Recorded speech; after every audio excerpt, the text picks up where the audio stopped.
Hi, second graders. Miss Shannon here with our genre of the week. Today we will be talking about realistic fiction. All of the books we will read this week are realistic fiction. Do you remember what realistic fiction is? We read a few realistic fiction books earlier in the school year. Realistic fiction has made up characters, settings, and events that could be real. Realistic fiction is sometimes written in the first person. That means that the main character tells the story from their point of view. Here is an example of first person. Realistic fiction sometimes uses first person. A character uses the words such as I, me, we, our, my, or us to tell the story. You can see the orange arrow is pointing to the word I. So the sentence reads, "Then I watched a man carve animals from ice." So I, the point of view is coming from the first person, the main character in the story. For this activity, you will need your turn practice book, page 177. So go ahead and pause this video as you find that page and then press play when you're ready to continue. Here is our story from page 177. I will read it out loud. I would like for you to follow along with me and read in your head. Going to school. My name is Alba. I go to school in Mexico. I study 6 subjects, including Spanish and English. At lunchtime, I buy food at the school store and eat outside with my friends. And you can see there is an illustration there that goes along with our story. If you need to read it one more time on your own, you can. We are now going to look at the comprehension questions and see how we know this story is realistic fiction. Answer the questions about the text. Number 1, how can you tell that this is realistic fiction?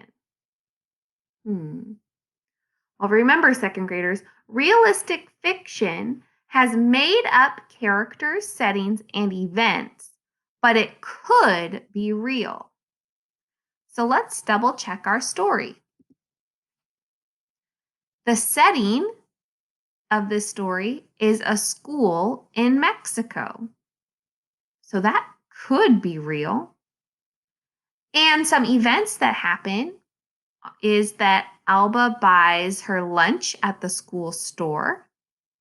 Again, that sounds like a cafeteria in the schools that we have. So those events are made up, but could happen in real life. So for number 1, I wrote in a complete sentence, it is realistic fiction because it has a made up character and setting, but they could be real.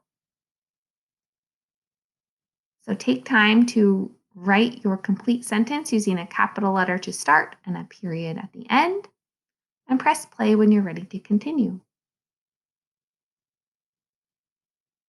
Number 2, who is telling the story and how do you know?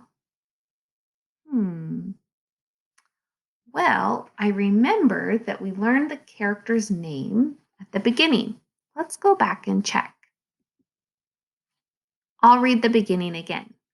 My name is Alba. Alba, that's the character's name.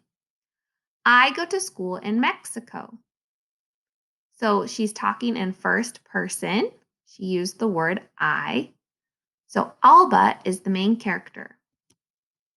There is our text clue. And our sentence, Alba is telling the story. The second part asks, how do you know? We know because she introduces herself in the beginning. She tells us her name. Press pause as you record your answer and play again when you are ready. Okay, number 3, your turn. You are going to do this one on your own. I believe in you and know you can do it.